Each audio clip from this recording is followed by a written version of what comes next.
Bonsoir et bienvenue sur Africa 24 dans cette nouvelle édition de l'Africa Tonight. Voici les titres.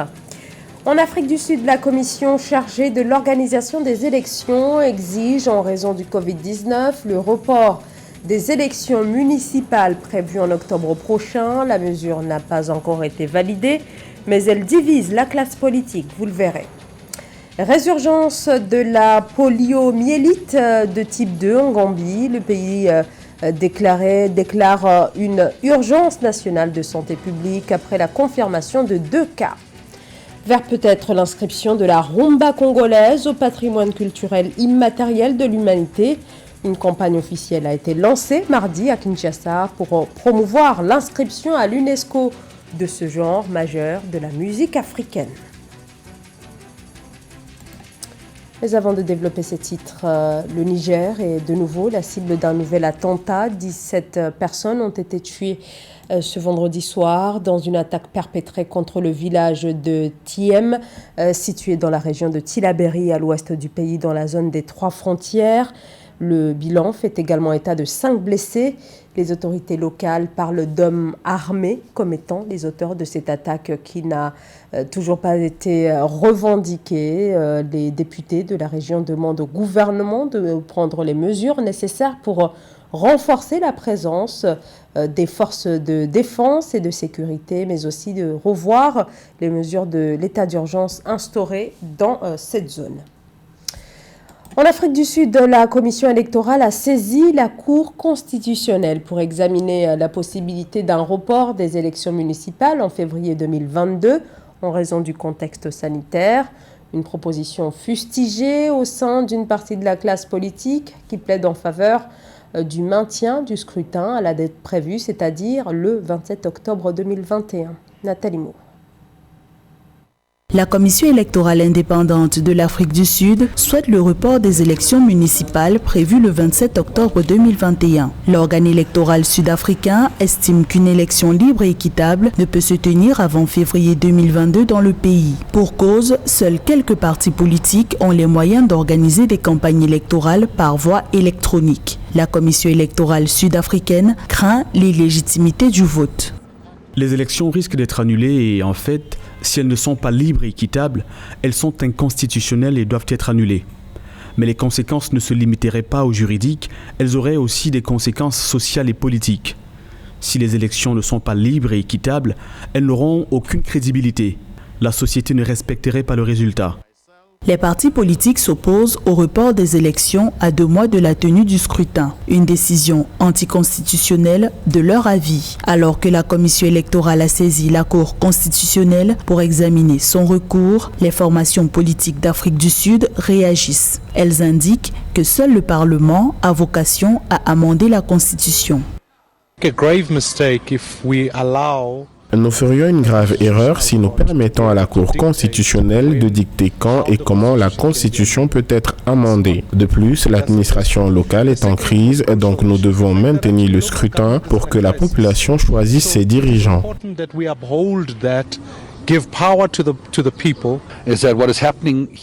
La situation actuelle aurait dû être résolue il y a plusieurs mois. Le fait que la Cour constitutionnelle soit saisie à 2 mois du vote implique que de toutes les manières, le peuple sud-africain sortira perdant de ce processus. La Commission électorale indépendante d'Afrique du Sud s'appuie sur les effets de la pandémie de Covid-19 sur le pays pour justifier un report des municipales. L'Afrique du Sud a actuellement l'une des incidences les plus élevées du continent africain. L'impact de la pandémie a contraint le gouvernement à déclarer l'état de catastrophe nationale. Mais pour les acteurs politiques sud-africains, il est probable, au vu de l'évolution du Covid-19, que le déroulement du vote soit malgré tout soumis à des restrictions sanitaires, même en cas de report du scrutin. Dans le reste de l'actualité en République démocratique du Congo, le militant de la Lucha, Parfait Moani, est officiellement renvoyé devant la justice. Décision annoncée ce vendredi. Parfait Mouani est détenu depuis le mois de juillet 2021 suite aux allégations de la Lucha, selon lesquelles des responsables de la fondation de la Première Dame, Denise Tshisekedi, auraient détourné une partie des dons destinés aux sinistrés de l'éruption du volcan Nyiragongo. La fondation a ensuite porté plainte et les avocats de Parfait Mouani attendent à présent la fixation de la date de l'audience devant la justice. Au Maroc, le roi Mohamed VI a dénoncé vendredi 20 août dans un discours des attaques méthodiques contre son pays de la part de certains pays et organisations qu'il n'a pas nommés. Mais ce discours prononcé à l'occasion du 68e anniversaire de la révolution du roi et du peuple intervient en plein scandale Pegasus, affaire dans laquelle le royaume est accusé d'avoir utilisé le logiciel d'espionnage conçu par une société israélienne. Des allégations démenties par le Maroc. Écoutez, le roi Mohamed VI, c'était ce vendredi.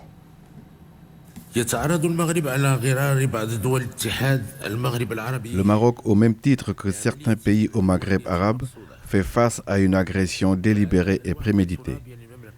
Dans le même esprit, les artisans de ce travail de sape ont orchestré une vaste campagne de dénigrement à l'encontre de nos institutions sécuritaires. Ils tentent ainsi de porter un coup à leur niveau de maîtrise élevé et à leur efficacité à préserver la sécurité et la stabilité du Maroc. Ils cherchent par là même à jeter une ombre sur l'effort d'appui et de coordination qu'elles assurent au bénéfice de notre environnement régional et international, et ce, de l'aveu même de quelques-uns de ces pays. Mais à toute chose, malheur est bon.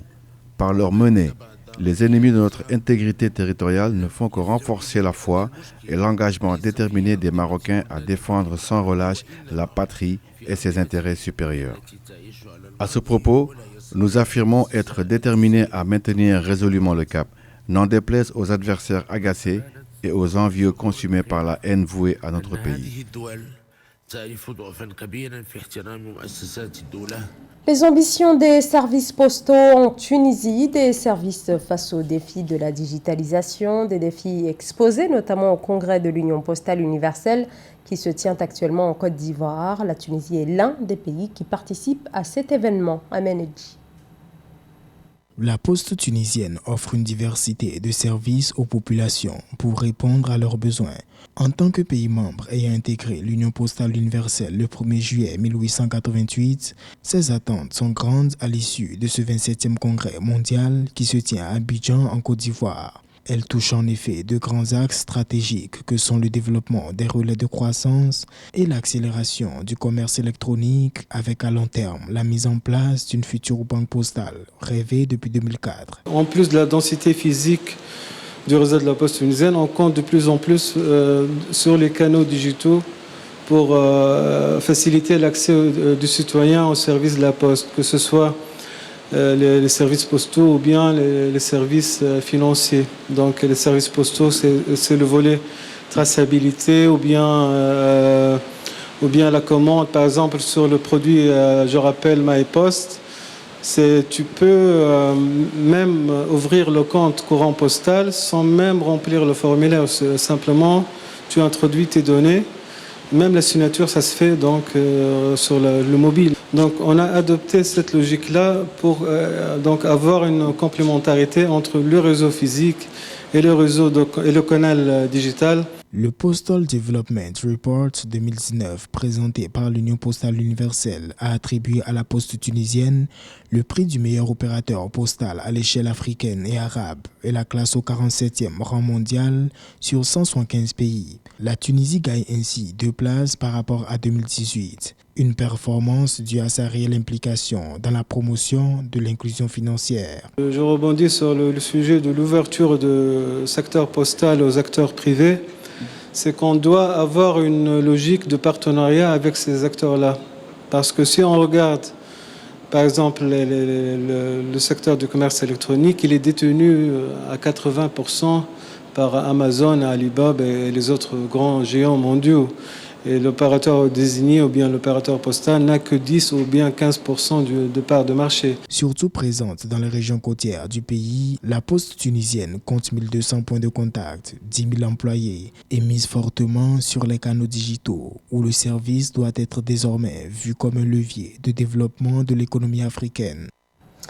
La Gambie déclare une urgence de santé publique après la découverte de 2 cas de poliovirus. La Gambie, pourtant déclarée exempte depuis de poliomyélite de type 2 depuis 2004. En déclarant cette urgence de santé publique, les autorités prévoient de déployer une série de campagnes de vaccination. Nathalie Mo. La lutte contre le poliovirus de type 2 devient une urgence de santé publique en Gambie. Pour empêcher l'évolution de la maladie, le gouvernement gambien promet des campagnes de vaccination massive.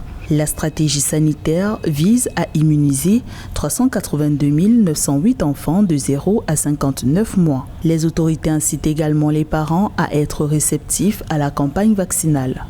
Il faut donner à la population des messages clés, leur faire comprendre que la poliomyélite est une maladie infectieuse. Ici, il suffit un cas. Il y a plusieurs autres enfants qui sont exposés tout autour d'eux. On dit souvent un seul cas de poliomyélite expose au moins 200 autres enfants. Il ne faudrait pas que notre enfant soit le cas index qui contaminera les autres. Ça, c'est un message de la population. Mais on peut utiliser divers canaux pour passer ce message à la population. On peut utiliser des tracts.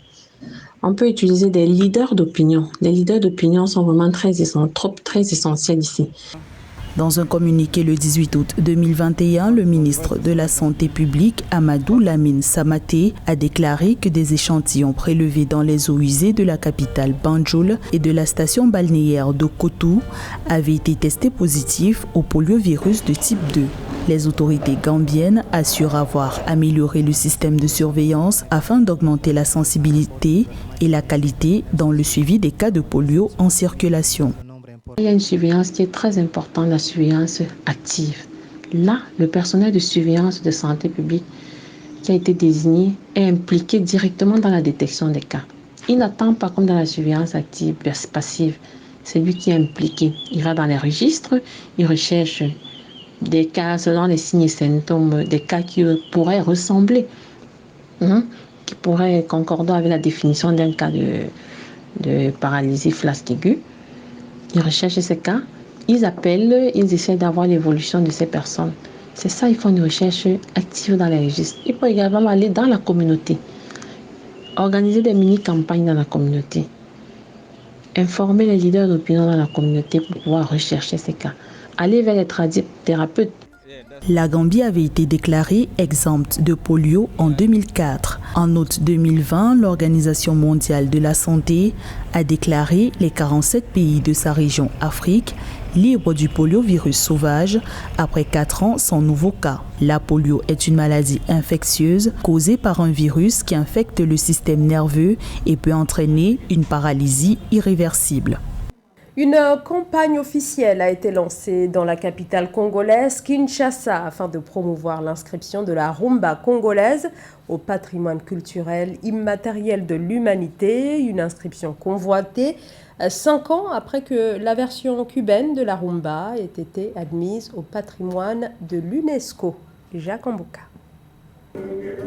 La rumba, une identité congolaise en quête de reconnaissance. Cette musique, portée au niveau continental par des grands noms de la musique congolaise, Grand Calais, Tabouley, Rochero, Papa Wemba, d'heureuse mémoire, Kofi Olomide, pour ne citer que ceux-là, voudrait s'inscrire dans le patrimoine immatériel de l'UNESCO. C'est dans cette optique qu'une campagne a été lancée à Kinshasa le mardi 18 août 2021. Donc c'est la preuve que nous sommes tenaces, nous persévérons afin que le monde reconnaisse que la rumba est un élément culturel de taille et que pour cela l'UNESCO devrait accepter cela parmi les patrimoines immatériels.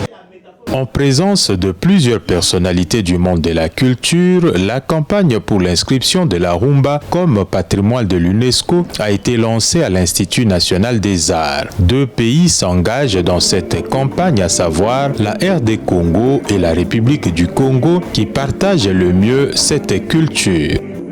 La démarche que nous menons, le plaidoyer que nous menons, c'est un plaidoyer en commun avec la République du Congo-Brazza.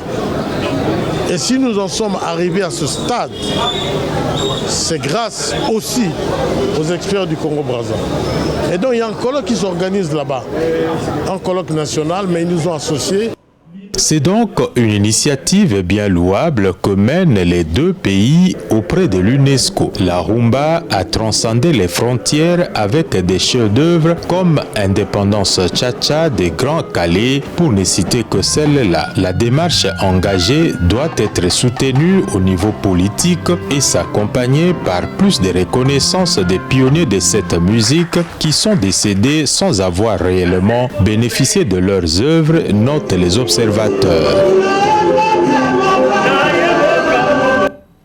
C'est la fin de ce journal. Merci à vous de nous avoir suivis. Dans un instant, une nouvelle édition de l'actualité sur Africa 24.